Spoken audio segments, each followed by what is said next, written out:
Hello everyone, this is Jyoti here. आज की video में हम करेंगे VMX TMT IPO का रिव्यू जो 17 सितंबर को ओपन होने जा रहा है। और इसके अलावा एक IPO ऑलरेडी रनिंग है जो 16 सितंबर को ओपन हुआ है, यूरो प्रतीक का IPO। अब यूरो प्रतीक के कंपैरिजन में VMX TMT में आपको ज़्यादा अच्छी लिस्टिंग बेनिफिट होने के चांसेस हैं, क्योंकि यहाँ पर जो ग्रे मार्केट प्रीमियम है वो अच्छा है और इसमें हो सकता है कि डिमांड भी अच्छी आए। अब कितनी लिस्टिंग होने के चांसेस है उसके लिए आप वीडियो को कंप्लीट देखिए। इसके अलावा हम कंपनी के बिजनेस मॉडल और इसके फाइनेंशियल्स को भी समझेंगे, एंकर इन्वेस्टर से कैसा रिस्पांस मिला है, इन सभी चीज़ों के बारे में हम देखेंगे। तो वीडियो को कंप्लीट देखिए। सबसे पहले हम कंपनी की बात कर लेते हैं। तो ये एक Gujarat based steel manufacturer company है जो TMT बार्स की मैन्युफैक्चरिंग करती है। तो इसके अलावा कंपनी जो है स्क्रैप एंड बाइंडिंग वायर्स के बिजनेस में भी इन्वॉल्व है। अब कंपनी का जो मेन काम है वो है TMT बार्स की मैन्युफैक्चरिंग करना, और मेनली जो है कंपनी गुजरात में ही अपना बिजनेस जो है वो रन करती है। अब रिसेंटली कंपनी ने जो है कामधेनु NXT के साथ भी एक एग्रीमेंट साइन किया है, जिसके अंदर कंपनी अपने TMT बार्स की जो मार्केटिंग है वो कामधेनु NXT के ब्रांड नेम से करेगी। तो इस चीज़ से इनको काफ़ी ज़्यादा बेनिफिट मिल सकता है। अब बात कर लेते हैं इनके कुछ स्ट्रेंथ और वीकनेसेस की। तो पहला स्ट्रेंथ तो ये है कि कंपनी ने अपने प्रॉफिट आफ्टर टैक्स को काफ़ी इंप्रूव किया है। कंपनी का जो प्रॉफिट आफ्टर टैक्स है वो पॉजिटिव है, इवन इनका जो रेवेन्यू है वो रिड्यूस हुआ है तब भी।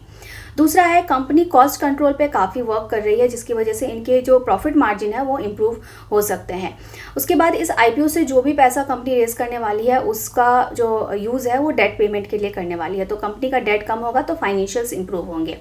देन इनका TMT NXT के ब्रांड नेम के साथ जो टाई अप है वो उसके अंडर जब ये मार्केटिंग करेगी कामधेनु के नाम से तो इनको और ज़्यादा पॉपुलैरिटी मिल सकती है। तो ये कंपनी के कुछ स्ट्रेंथ है।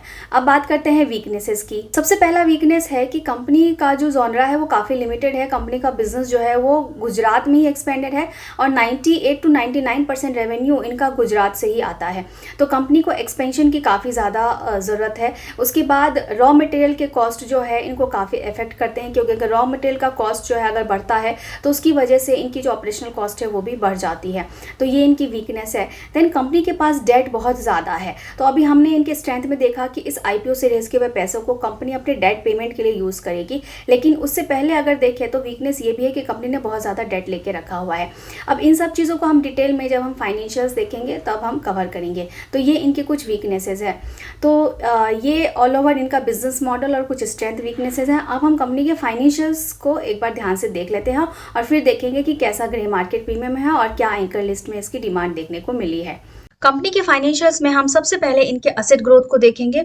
तो कंपनी के असेट में लास्ट 3 इयर्स में आपको ग्रोथ देखने को मिलेगी, और यहाँ पे आप देखेंगे तो ये सिर्फ 3 मंथ्स का डेटा है। तो इसमें भी कंपनी के असेट में काफ़ी अच्छी ग्रोथ देखने को मिली है।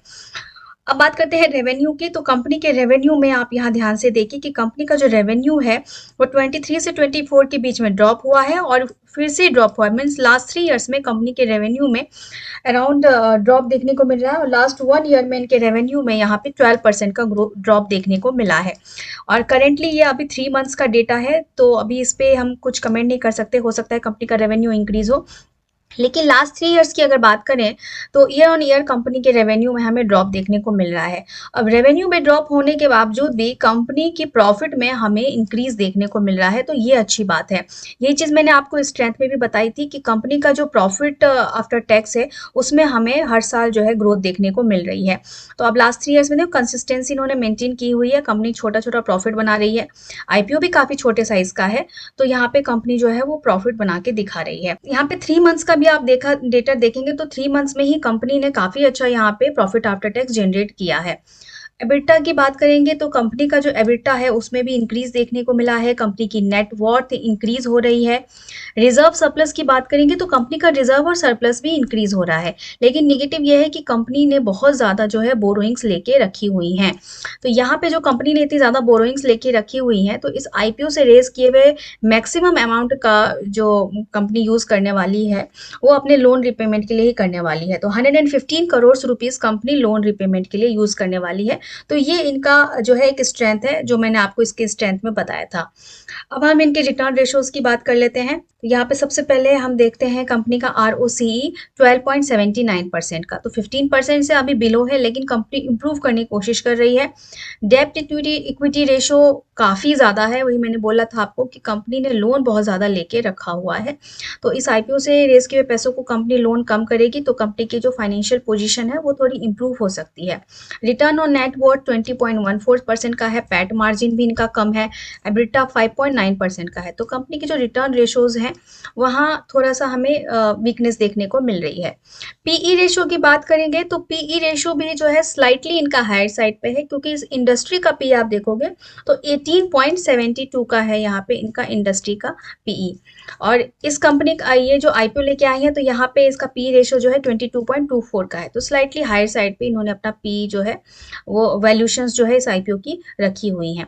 तो ये इनके फाइनेंशियल्स हैं। हम IPO की डिटेल्स की अब बात कर लेते हैं। ये IPO ओपन होने वाला है 17 सितंबर को और 19 सितंबर को क्लोज हो जाएगा। अगर आप इस IPO में अप्लाई करते हैं तो 22 सितंबर को इसका रिजल्ट आउट हो जाएगा और 23 सितंबर को अगर आपको ये IPO मिलता है तो आपके डीमैट अकाउंट में ये शेयर्स आ जाएंगे, नहीं तो आपका refund process same day start हो जाएगा और विद इन 1 वीक रिफंड जो है वो आ जाएगा।